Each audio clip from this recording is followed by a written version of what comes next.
نحمده ونصلي على رسوله الكريم اما بعد فاعوذ بالله من الشيطان الرجيم بسم الله الرحمن الرحيم يا ايها النبي قل لازواجك وبناتك ونساء المؤمنين يدنين عليهن من جلابيبهن ذلك ادنى ان يعرفن فلا يؤذين وكان الله غفورا رحيما صدق اللہ العظیم۔ بزرگان محترم اور عزیز دوستو، ہمارا یہ دیش ہندوستان ایک سیکولر اور جمہوری ملک ہے۔ اس کے دستور، آئین اور سنویدھان نے ہر ہندوستانی کو اس بات کا حق دیا ہے کہ وہ اپنے مذہب پر قائم رہے اور اپنے مذہبی احکامات کے مطابق عمل کرتے ہوئے اپنی زندگی گزارے۔ یہ اس ملک کے دستور کی خوبصورتی ہے اور یہاں کے آئین کی یہ خوبی ہے کہ ہندوستان ایک کثیر قوموں والا، کثیر مذاہب والا اور کثیر زبانوں والا ملک ہے۔ اتنا بڑا دیش جس کی نوٹ کے اوپر آپ کو 10 زبانوں میں لکھا ہوا ملے گا۔ اتنا بڑا ملک کہ جہاں بہت ساری قومیں رہتی ہیں، برادریاں رہتی ہیں، ہر ایک کا دھرم، ہر ایک کا مذہب الگ ہے، ہر ایک کا کلچر، تہذیب، سنسکرتی الگ ہے، اور یہ اس دیش کی خوبی ہے۔ اور ہندوستان دنیا کا وہ ایک بڑا جمہوری ملک ہے کہ پوری دنیا جس کی وجہ سے ہندوستان کو ایک شاندار، ایک خوبیوں والا ملک مانتی، یہ اس ہندوستان کی شان ہے۔ لیکن ابھی کچھ برسوں سے یہ چیز دیکھی جا رہی ہے کہ فرقہ واریت بڑھتی جا رہی ہے، لوگوں کو آپس میں لڑانے کی سازشیں کی جا رہی، اور یہ کام سرکاری سطح پر ہو رہا ہے۔ دکھ کی بات یہ ہے کہ یہ کام سرکاری سطح پر ہو رہا ہے، اور یہ چیز اس ملک کے لیے اور اس ملک میں بسنے والوں کے لیے نقصان دہ ہے۔ کسی ملک میں جب اتنی زیادہ اقلیتیں اور مائنارٹیز کے لوگ رہتے ہیں تو اس ملک کی ترقی مائنارٹیز کی ترقی کے بغیر ممکن نہیں ہے۔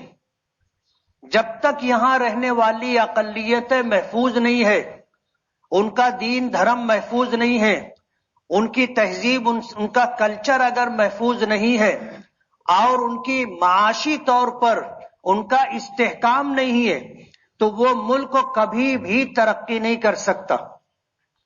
اس لیے آج سرکاری سطح پر فرقہ واریت کو جس طرح سپورٹ کیا جا رہا ہے، اور سرکاری سطح پر جس طرح سازش کر کے، پلاننگ کر کے لوگوں کو لڑاؤ اور حکومت کرو، انگریزوں کا جو پروگرام اس ملک میں چلانے کی کوشش کی جا رہی ہے، یہ اس ملک کے لیے، دیش کے لیے، دیش واسیوں کے لیے بہت نقصان دہ۔ یہ ملک اس طرح کبھی بھی ترقی نہیں کرے گا۔ اللہ ہمارے ان بزرگوں کی قبروں پر کروڑوں رحمتیں نازل فرمائے۔ دیش کی آزادی کے بعد جب اس ملک کو سنویدھان دینا تھا، آئین اور دستور دینا تھا، تو اس وقت ہمارے اکابرین، جمعیت علماء کے ذمہ داران نے اس کمیٹی میں شمولیت اختیار کرتے ہوئے، جو کمیٹی 289 افراد پر مشتمل تھی، اس دیش کو ایک قانون دینا تھا۔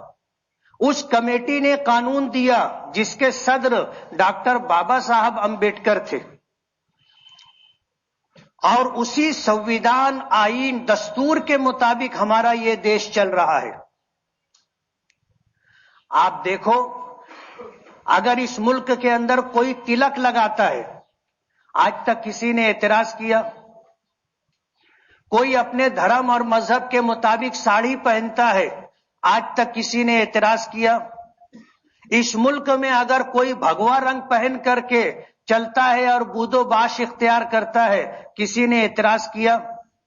اس ملک میں کچھ لوگ ایسے ہیں جو ننگے رہتے ہیں، گھر میں بھی، گھر کے باہر میں بھی، اپنے آشرم میں بھی، آشرم کے باہر بھی سفر کرتے ہیں تو ننگے ہی رہتے ہیں بغیر کپڑے کے. آج تک کسی نے اعتراض کیا؟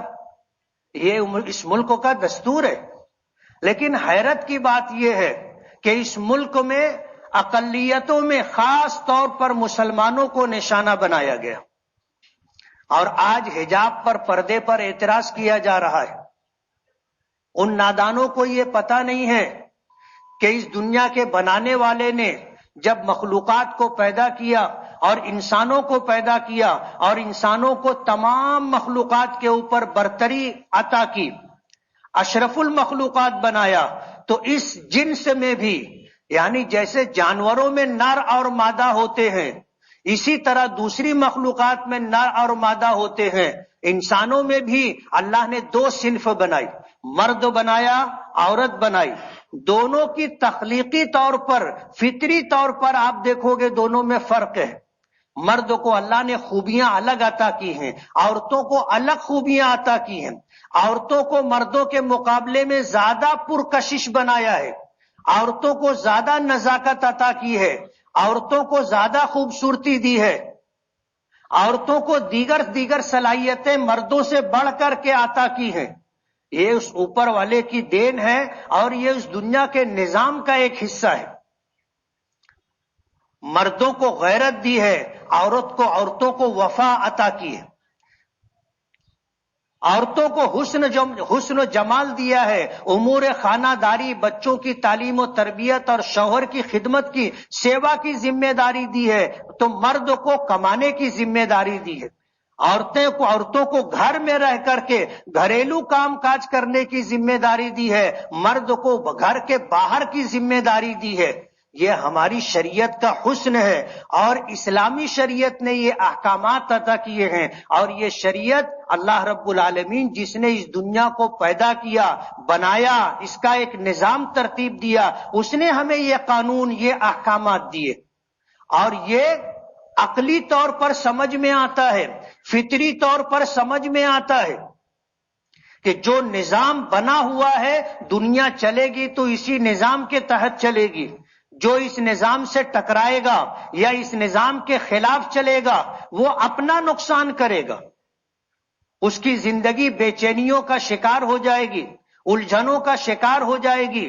میاں بیوی میں سے کوئی نہ کوئی ایک ڈپریشن میں چلا جائے گا، گھریلو زندگی تباہ و برباد ہو جائے گی. یہ اوپر والے کا دیا ہوا ایک نظام ہے جس کے تحت یہ دنیا چل رہی ہے. ظاہر بات ہے عورتوں کو احکامات الگ دیے گئے، مردوں کو احکامات الگ دیے گئے. حجاب ہمارے دین کا، ہماری شریعت کا حصہ ہے. یہ ہماری شریعت کا حکم ہونے کے ساتھ ایک عورت کا فطری جذبہ ہے. آپ دیکھو چھوٹی چھوٹی بچیوں میں لڑکوں کے مقابلے میں شرم و حیا قدرت نے زیادہ رکھی ہے. یہ قدرت کا ایک نظام ہے. اللہ نے عورتوں کو حیا دی ہے، اللہ نے عورتوں کو شرم کا مادہ زیادہ دیا ہے، چاہے وہ کسی بھی دھرم اور مذہب کے ماننے والی ہو. فطری طور پر، پیدائشی طور پر اس کے اندر یہ بات قدرت نے رکھی ہے. اور یہ بات سمجھنے کی ہے، یہ بات سمجھنے کی ہے. کوئی بھی غیرت مند مرد اس بات کو برداشت نہیں کر سکتا کہ اس کی ماں، اس کی بیوی، اس کی بہن، اس کی بیٹی پرائے مردوں کی ہوس کا نشانہ بنے. کوئی بھی مرد اس بات کو برداشت نہیں کر سکتا. آج ان نادانوں کو پتہ نہیں ہے، وہ ایسا سمجھتے ہیں کہ پردہ اور شرم و حیا یہ صرف اسلام کا حکم ہے. نادان ہے. یہ تو جب سے یہ دنیا وجود میں آئی ہے، حضرت آدم علیہ نبینا علیہ الصلوۃ والسلام سے لے کر آج تک، اور آج کے بعد اس دنیا کے ختم ہونے تک، قیامت تک یہی بات رہے گی. میں ان نادانوں سے پوچھنا چاہتا ہوں، کیا ان کے گھر کی عورتیں بغیر کپڑے کے رہتی ہیں؟ کیا وہ لوگ خود بغیر کپڑے کے رہتے ہیں؟ اللہ نے انسانوں کے علاوہ جتنی مخلوقات پیدا کی ہیں ان میں سے کوئی کپڑا پہنتا ہے؟ یہ تو انسانوں کو اللہ پاک نے مکلف بنایا اور عورتوں کے ساتھ ساتھ مردوں کو بھی پردے کا حکم دیا ہے۔ حجاب کس چیز کا نام ہے؟ حجاب کہتے ہیں اپنے آپ کو ڈھانک کر کے رکھنا۔ میں نے کپڑا پہنا ہے، آپ نے کپڑا پہنا ہے، کیوں پہنا ہے آپ نے؟ یہ حجاب ہے۔ ہم اپنے جسم کو ڈھانک کر کے رکھتے ہیں، حجاب کے معنی ہی ہے ڈھانک کر کے رکھنا۔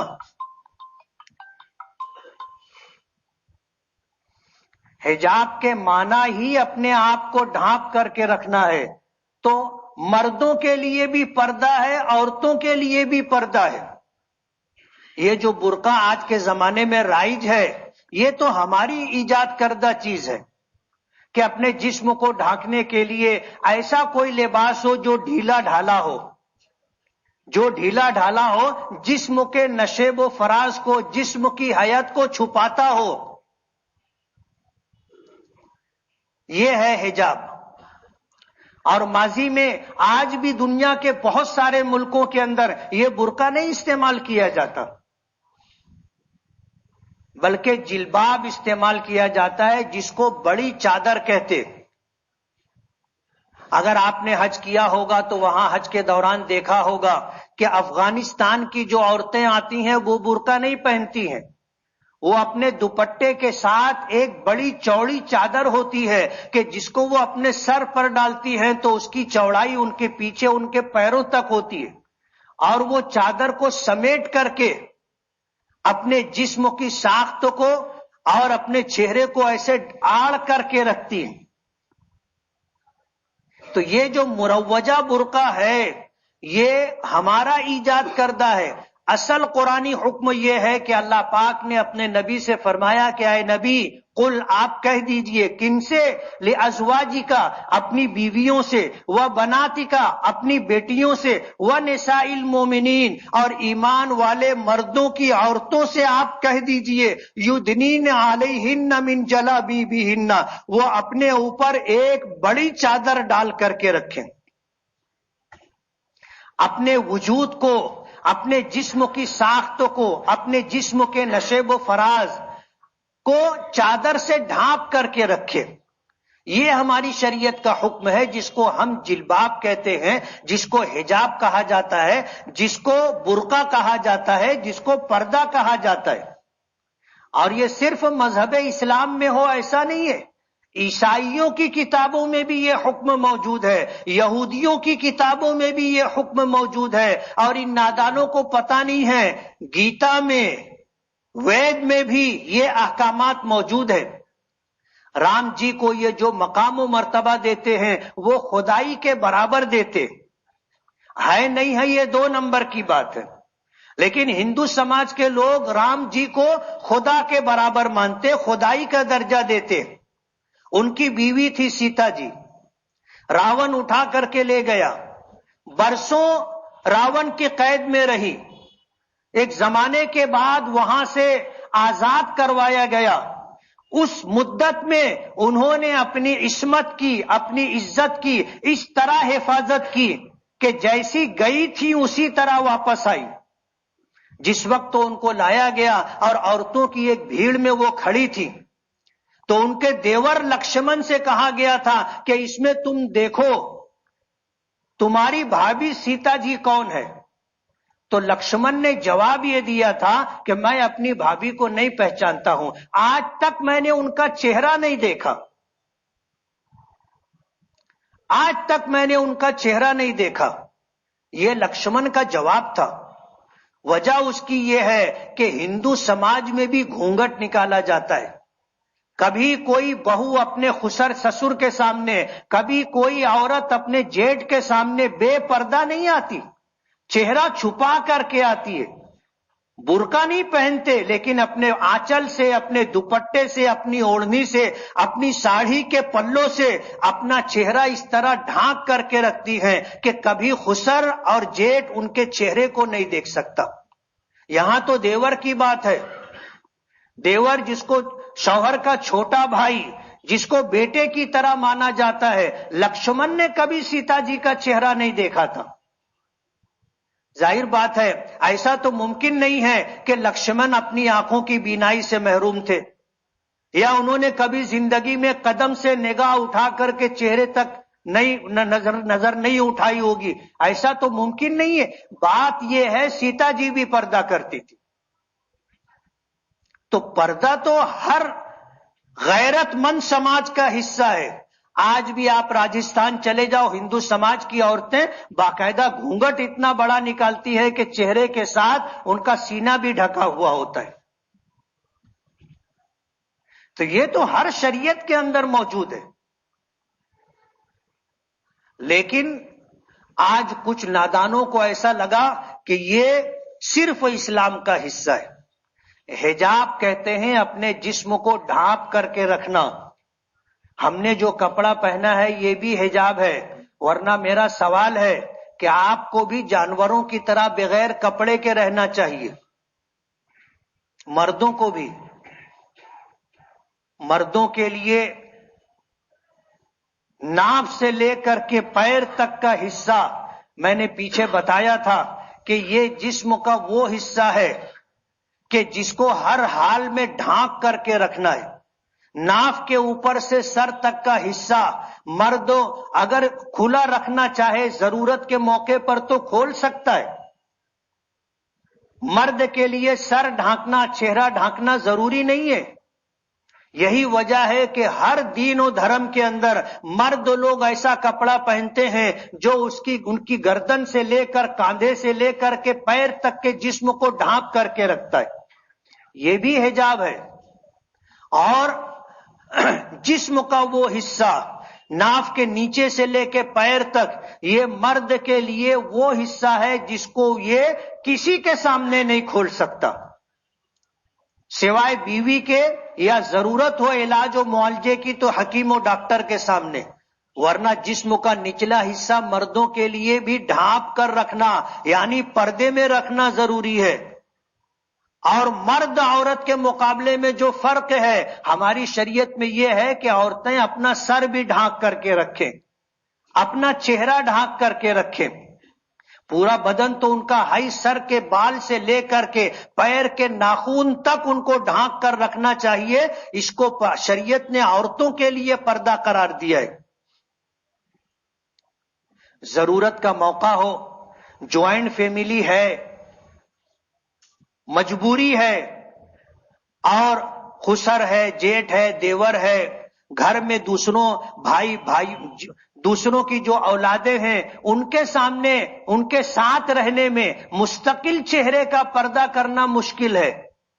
شریعت نے نماز کی حالت میں عورتوں کے لیے چہرہ کھلا رکھنے کی، اتنے ہاتھ اور اتنے پیر جہاں جوتا چپل پہنا جاتا ہے اتنا کھلا رکھنے کی اجازت دی ہے۔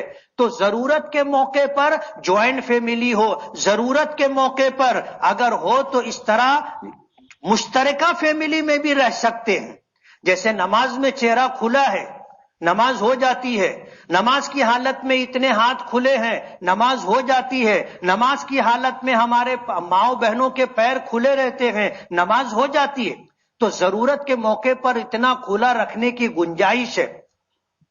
فتنوں کا زمانہ ہے، اس لیے علماء کی ایک بڑی جماعت کہتی ہے کہ جب ضرورت نہ ہو تو اپنا چہرہ ڈھانک کر کے رکھنا چاہیے، اس لیے کہ فتنے کی شروعات اور آغاز چہرے سے ہوتا ہے۔ مردوں کو اس بات کی تاکید ہے کہ پرائی عورتوں کو نہ دیکھیں، ان کے چہرے پر نظر نہ ڈالیں۔ قرآن کریم میں عورتوں کے مقابلے میں مردوں کو پہلے حکم دیا گیا۔ نبی کریم صلی اللہ علیہ وسلم پر وحی نازل ہوئی، قرآن کریم کی آیت ہے کہ قُل لِّلْمُؤْمِنِينَ يَغُضُّوا مِنْ أَبْصَارِهِمْ وَيَحْفَظُوا فُرُوجَهُمْ، کہ ایمان والے مردوں سے آپ کہہ دیجئے کہ وہ اپنی نگاہوں کو پست رکھیں، نظریں نیچی رکھیں، اپنی شرمگاہ کی حفاظت کریں، پاک دامن رہیں۔ وَقُل لِّلْمُؤْمِنَاتِ يَغْضُضْنَ مِنْ أَبْصَارِهِنَّ وَيَحْفَظْنَ فُرُوجَهُنَّ، اور ایمان والی عورتوں سے کہہ دیجئے کہ وہ اپنی نگاہوں کو، نظروں کو پست رکھیں اور اپنی شرمگاہ کی حفاظت کریں۔ مردوں کو پہلے حکم دیا گیا، عورتوں کو حکم بعد میں دیا گیا، تو یہ حکم تو مردوں کے لیے پہلے ہے، تو اس لیے حجاب اور پردہ دونوں کے لیے، اور ضرورت کے موقع پر چہرہ کھلا رہے۔ عورتوں کی اگر مجبوری ہے تو مردوں کو حکم ہے کہ وہ اپنی نگاہوں کی حفاظت کریں۔ جیسے حج کے موقع پر ایک خاتون نے نبی کریم صلی اللہ علیہ وسلم سے آ کر کے سوال کیا، آپ اپنی اونٹنی پر سوار تھے، آپ کے پیچھے فضل ابن عباس، آپ کے چچا زاد بھائی عبداللہ ابن عباس کے بھائی بیٹھے ہوئے تھے۔ اس خاتون نے آ کر سوال کیا کہ اللہ کے رسول، میرے والد اتنے بوڑھے ہو چکے ہیں کہ وہ سواری پر بیٹھ نہیں سکتے، حج کا سفر نہیں کر سکتے، اتنے بوڑھے ہو چکے ہیں کہ اگر ہم ان کو اونٹ پر بٹھائیں، گھوڑے پر بٹھائیں تو بیٹھ بھی نہیں سکتے، تو کیا میں ان کی طرف سے حج بدل کر سکتی ہوں؟ اللہ کے رسول صلی اللہ علیہ وسلم نے دیکھا کہ فضل ابن عباس جوان تھے اور وہ سوال کرنے والی خاتون بھی جوان تھی۔ فضل ابن عباس ان کو دیکھ رہے تھے، حضور نے ان کے چہرے کو ہاتھ لگا کر کے پھیر دیا اور فرمایا کہ فضل، یہی وہ موقع ہے جہاں اپنی نگاہوں کی حفاظت کرنا چاہیے۔ اگر عورت مجبور ہے، چہرہ کھلا ہوا ہے، یا اس نے اپنا چہرہ کھلا رکھا ہے بلا ضرورت کے بھی، تو ہمیں اپنی نگاہوں کی حفاظت کرنی چاہیے۔ اور یہ تمام مذاہب اور دھرم کا حصہ ہے۔ کوئی مذہب ایسا نہیں ہے جس نے عورتوں کو بغیر کپڑے کے رہنے کے احکامات دیے ہوں۔ آپ دیکھ لو، عیسائی عورتیں نن جو ہوتی ہیں ان کا ایک مخصوص لباس ہوتا ہے، جن کے سر ڈھکے ہوتے ہیں، بال چھپے ہوتے ہیں، اور کاندھے سے لے کر کے نیچے تک ایک ڈھیلا لبادہ ہوتا ہے، وہ پہنتی ہیں۔ اس میں آپ کو نہیں سمجھ میں آ سکتا کہ اس کی کمر کتنی ہے، اس کا کاندھا کتنا چوڑا ہے، اس کے جسم کی اٹھان اور نشیب و فراز کیا ہے، آپ کو نہیں پتا چلے گا۔ یہی حجاب ہے۔ اس لیے آج جس طرح مسلم خواتین کو حجاب کے نام پر ٹارگٹ کیا جا رہا ہے، یہ ملک کی موجودہ حکومت کی پلاننگ اور سازش کا ایک حصہ ہے۔ کبھی یوگا کے نام پر پورے دیش کے لوگوں کو مجبور کیا جاتا ہے کہ وہ یوگا کرے اور مشرکانہ عمل کو اختیار کرے۔ کبھی ایسا ہوتا ہے کہ پورے دیش کی تعلیم گاہوں کے اندر سوریہ نمسکار کے احکامات دیے جاتے ہیں کہ سب کو صبح سورج کی پوجا کرنی ہوگی۔ کبھی ایسا ہوتا ہے کہ ملک میں رہنے والے لوگوں کو الگ الگ طریقے سے مجبور کیا جاتا ہے کہ وہ اپنا دین دھرم چھوڑ کر کے دوسرے دھرم کے احکامات کا پالن کرے۔ یہ اس ملک کے دستور، آئین اور سنویدھان کے خلاف ہے۔ کیا آج ہندوستان کے لوگ یا موجودہ حکومت یا ان کے پروردہ لوگ ہم کو مجبور کریں گے کہ ہم کیسے مکان میں رہیں گے؟ وہ ہم کو بتائیں گے کہ ہم کیسا کپڑا پہنے، وہ ہم کو بتائیں گے کہ ہم کیا کھائیں اور کیا پیئیں؟ ظاہر بات ہے یہ ملک کی دستور اور آئین کے خلاف ہے۔ یہ میرا حق ہے، میرا دستوری حق ہے، سنویدھانک حق ہے، یہ میرا قانونی آئینی حق ہے کہ میں ٹوپی پہنوں یا نہ پہنوں، میں داڑھی رکھوں یا نہ رکھوں، میں شرٹ پینٹ پہنوں، کرتا پیجامہ پہنوں، میں عبا اور قبا پہنوں، میں ساڑی پہنوں، یہ میرا حق ہے۔ کوئی مجھے اس میں مجبور نہیں کر سکتا کہ تم ایسے نہیں رہ سکتے، ویسے نہیں کر سکتے۔ یہ زبردستی کی بات ہے کہ ہندوستان میں اپنے لڑاؤ اور حکومت کرو۔ میں یہ پیغام دینا چاہتا ہوں حکومت کو کہ اگر آپ چاہتے ہو کہ آپ اقتدار پر رہو، آپ اگر چاہتے ہو کہ یہ دیش ترقی کرے، تو آپ کو اس طرح کی حرکت سے رکنا ہوگا۔ جب تک کوئی ملک اپنے یہاں رہنے والی تمام اقلیتوں اور مائنارٹیز کو ان کا حق نہیں دیتی ہے، معاشی طور پر ان کو استحکام نہیں دیتی ہے، دستوری طور پر ان کو آزادی نہیں دیتی ہے، وہ ملک کبھی بھی ترقی نہیں کر سکتا۔ یہی وجہ ہے کہ دنیا بھر کے ملکوں نے اپنے آئین میں، اپنے قوانین میں اقلیتوں کے لیے باقاعدہ حقوق رکھے ہیں۔ کہ اس ملک میں رہنے والی جو اقلیتیں ہیں، اس ملک میں رہنے والی جو مائنارٹیز قومیں ہیں، ان کو ان کا کیا حق ملے گا، یہ دستور کے اندر لکھا جاتا ہے۔ ہمارے یہاں دستور میں بھی یہ چیز موجود ہے۔ ایک ہندوستان ایک سیکولر اور جمہوری ملک ہے، غیر مذہبی ملک ہے، اس ملک کی حکومت کا کوئی مذہب نہیں ہے۔ ایک قانون ہے، اس قانون کے مطابق یہ دیش چلے گا، یہ اس ملک کا دستور ہے۔ اس لیے اس طرح کی جو حرکتیں کی جا رہی ہیں، یہ ملک کو نقصان پہنچانے کی بات ہے، ملک میں رہنے والوں کو نقصان پہنچانے کی بات ہے۔ اس میں آپ کا بھی نقصان ہے اور اس دیش کا بھی نقصان ہے۔ کرناٹک کے کچھ کالجز نے اپنے یہاں آنے والی پڑھنے والی بچیوں کو یہ حکم دیا کہ وہ حجاب کے ساتھ نہیں آ سکتی۔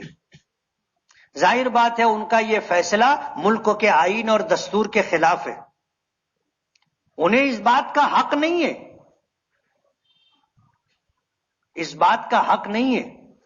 وہ جو کر رہے ہیں غلط کر رہے ہیں، اور جو لوگ ان کو سپورٹ کر رہے ہیں، ان کو اکسا رہے ہیں اور اس طرح کے معاملات میں حالات خراب کرنے کے لیے فرقہ وارانہ تشدد اور رنگ دینے کے لیے ان کو بڑھاوا دے رہے ہیں، وہ لوگ اس دیش کے لیے نقصان دہ ہیں، کرنے والے بھی اور کروانے والے بھی۔ اس لیے پردہ اگر تم سمجھتے ہو کہ صرف عورتوں کے لیے ہے تو آج سے آپ کپڑا پہننا ختم کر دو۔ کیوں آپ کپڑا پہنتے ہو؟ پردہ اور حجاب یہ برقعے کا نام نہیں ہے، یہ تو ہندوستان بر صغیر کی ایجاد ہے، ورنہ جب سے یہ دنیا وجود میں آئی ہے مرد بھی پردہ کر رہا ہے، پورے جسم کو ڈھانک کر کے رکھتا ہے۔ یہ پردہ ہے، یہی حجاب ہے۔ اس میں عورتوں کے لیے احکامات کچھ زیادہ ہیں، اور پھر جوان عورتوں کے لیے، بوڑھی عورتوں کے لیے بھی فرق ہے۔ ہماری شریعت میں بوڑھی عورتیں مردوں کی طرح یعنی چہرہ کھلا رکھنا چاہیں رکھ سکتی، اور چہرہ ڈھانکنے کا جو حکم عورتوں کو دیا گیا ہے وہ فتنے کی وجہ سے، کسی کا چہرہ دیکھ کر خوبصورتی سے متاثر ہو کر آدمی غلط راستے پر جاتا ہے۔ پہلے نظر پڑتی ہے، نگاہ شیطان کے تیروں میں سے ایک تیر ہے۔ آدمی کسی عورت کو دیکھتا ہے، اس کی خوبصورتی سے متاثر ہوتا ہے، تب اس کے دل میں کبھی اچھائی اور کبھی برائی کا خیال پیدا ہوتا ہے۔ کچھ لوگ اچھا خیال پیدا ہوتے ہیں، نکاح کا پیغام بھیجتے، شادی اور نکاح کرنا چاہتے، اور کچھ لوگ ایسے ہوتے ہیں کہ جن کو نکاح نہیں کرنا ہوتا ہے، اس عورت کو اپنی ہوس کا نشانہ بنانا ہوتا ہے، تو مسلسل دیکھنے کی کوشش ہوتی ہے، بات کرنے کی کوشش ہوتی ہے، پھر ملاقات کی کوشش ہوتی ہے، اور پھر جا کر کے آدمی آخری حد تک پہنچتا ہے۔ نبی کریم صلی اللہ علیہ وسلم نے فرمایا کہ نگاہ آنکھیں زنا کرتی ہیں، زبان زنا کرتی ہے، کان زنا کرتے ہیں، اور شرمگاہ اس کی تصدیق یا تردید کرتی۔ اگر دیکھا یہ آنکھوں کا زنا ہے، پرائی عورت سے بات کی یہ زبان کا زنا ہے، اور کان سے توجہ سے اس کی بات سنی، برے ارادے سے اس کی بات سنی، یہ کان کا زنا ہے۔ اب آخری درجہ رہ جاتا ہے شرمگاہ کا۔ اگر زنا میں مبتلا ہو گئے، شرمگاہ نے اس کی تصدیق اور تائید کی، اور اگر زنا نہیں ہوا تو اس آنکھوں کے دیکھے، زبان سے اور کان سے بولے اور سنے ہوئے چیزوں کی شرمگاہ تردید کر دیتی۔ یہ تو ہمارے نبی کا فرمان ہے، اور آج سے نہیں 1400 سال پہلے یہ بات کہی گئی۔ اس لیے جو لوگ اس طرح کی حرکت کر رہے ہیں انہیں پتہ نہیں ہے، وہ نادان ہے، دیش کے قانون کے خلاف، ان کے اپنے دھرم اور مذہب کے خلاف وہ لوگ کر رہے ہیں۔ اور کہتے ہیں نا آدمی دشمنی میں اندھا ہو جاتا ہے، دشمنی میں اندھا ہو جاتا ہے۔ مسلم دشمنی میں آج یہ سب کچھ کیا جا رہا ہے، کیا وہ اس بات کو پسند کریں گے کہ کوئی پرایا مرد ان کی بہن بیٹی کے ساتھ بات کرے، ملاقات کرے، بیٹھ کر کے صرف دیکھتا رہے؟ کیا وہ اس بات کو پسند کریں گے؟ وہ بھی نہیں پر پسند کریں گے، ان کی غیرت بھی اس کو گوارا نہیں کرے گی۔ ایک صحابی حضور کی خدمت میں آئے، آ کر کہنے لگے کہ اللہ کے رسول میں ایمان قبول کروں گا، اسلام قبول کروں گا، میری ایک شرط ہے، آپ مجھے زنا کی اجازت دیں۔ ان کو زنا کا چسکا لگا ہوا تھا، اور زمانہ جاہلیت کی بات تھی۔ حضرت عمر اور دیگر صحابہ کرام برہم ہونے لگے، حضور نے روکا اور ان کو اپنے قریب بلایا اور پوچھا ان سے کہ کیا تم اس بات کو پسند کرو گے کہ کوئی تمہاری ماں سے زنا کرے؟ تو اس نے کہا کہ میں کبھی بھی اس کو برداشت نہیں کر سکتا۔ پھر حضور نے پوچھا کہ کوئی تمہاری بیوی کے ساتھ، بیٹی کے ساتھ، بہن کے ساتھ زنا کرے، تمہیں گوارا ہے؟ کہنے لگے کبھی بھی نہیں۔ حضور نے اپنے قریب بلایا اور ان کے سینے کے اوپر اپنا ہاتھ رکھا، زور سے سب مارا اور ہاتھ رکھا تھوڑی دیر۔ وہ کہتے ہیں کہ مجھے آپ کے دست مبارک کی ٹھنڈک دل تک آتی محسوس ہوئی۔ اور پھر حضور نے فرمایا کہ تم جس عورت سے، خاتون سے زنا کرو گے، یا تو وہ کسی کی ماں ہوگی، یا تو کسی کی بیٹی ہوگی، یا تو کسی کی بہن ہوگی، یا تو کسی کی بیوی ہوگی۔ جب تم اپنی ماں، بہن، بیٹی، بیوی کے ساتھ یہ حرکت کسی کی برداشت نہیں کر سکتے تو کوئی دوسرا بھی برداشت نہیں کر سکتا۔ وہ صحابی کہتے ہیں کہ حضور کے ہاتھوں کی برکت تھی کہ اسلام قبول کرنے سے پہلے میرا سب سے پسندیدہ کام زنا تھا، اور آپ کے ہاتھ کی برکت تھی کہ اب جس چیز سے مجھے سب سے زیادہ نفرت ہے وہ زنا ہے۔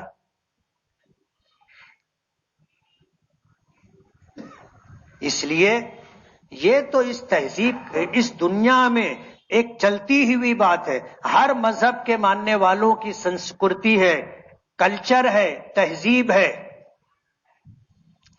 عورتیں ہمیشہ حجاب کرتی ہیں، شرم و حیا کے ساتھ رہتی ہیں، ان کی فطرت میں قدرت نے یہ بات رکھی ہے۔ اس لیے صرف مسلمان بچیوں کو، عورتوں کو ٹارگٹ کرنا پسندیدہ کام نہیں ہے۔ اللہ پاک نے حکم دیا کہ اے نبی اپنی بیویوں سے کہہ دیجئے، اپنی بیٹیوں سے کہہ دیجئے، اور ایمان والوں کی عورتوں سے کہہ دیجئے یدنینا علیہن من جلابیبہن، کہ وہ اپنے جسم پر ایسی بڑی چادر ڈال کر کے رکھیں جس سے ان کا جسم اور چہرہ چھپا ہوا رہے۔ یہ ہماری شریعت کا قرآنی حکم ہے۔ عورتوں کے لیے پردہ کرنا، حجاب میں رہنا، اپنے جسم کے نشیب و فراز کو اور اپنے جسم کی ساخت کو چھپا کر کے رکھنا شریعت کا حکم ہے۔ ضروری نہیں ہے کہ برقع پہنا جائے، ڈھیلا ڈھالا کپڑا ہو، چہرے پر اگر دوپٹے وغیرہ ڈال لیے جائے گھونگھٹ کے طور پر، یہ بھی حجاب ہے۔ لیکن اگر ہماری کوئی بہن بیٹی برقع پہنتی ہے اور آپ چاہو گے کہ وہ برقع اتارے، آپ کو یہ ادھیکار نہیں۔ یہ ہماری اس بچی کا ادھیکار ہے کہ وہ کیا پہنے، کیسا پہنے، یہ اس کا ادھیکار ہے، آپ کو ادھیکار نہیں۔ اور پھر ایک مسلم بچی نے اپنے حق کو، قانونی حق کو بتایا، کالج میں برقعے کے ساتھ، حجاب کے ساتھ گئی، 50 مرد لڑکے، جوان لڑکے کھڑے تھے اس کے خلاف احتجاج کے لیے، اس نے پرواہ نہیں کی۔ ان کے نعرے بازی کے بیچ میں اس نے کہا اللہ اکبر، اللہ اکبر۔ آج وہ ایک آئیڈیل بن گئی۔ اس نے اپنے ملک کے سنویدھان میں اس کا جو ادھیکار اور حق ہے اس کو بتایا، اس کی شریعت اور اس کے دین نے اس کو جو احکامات دیے ہیں اس کی پاسداری کرتے ہوئے اعلان کیا، اللہ کی کبریائی بیان کی۔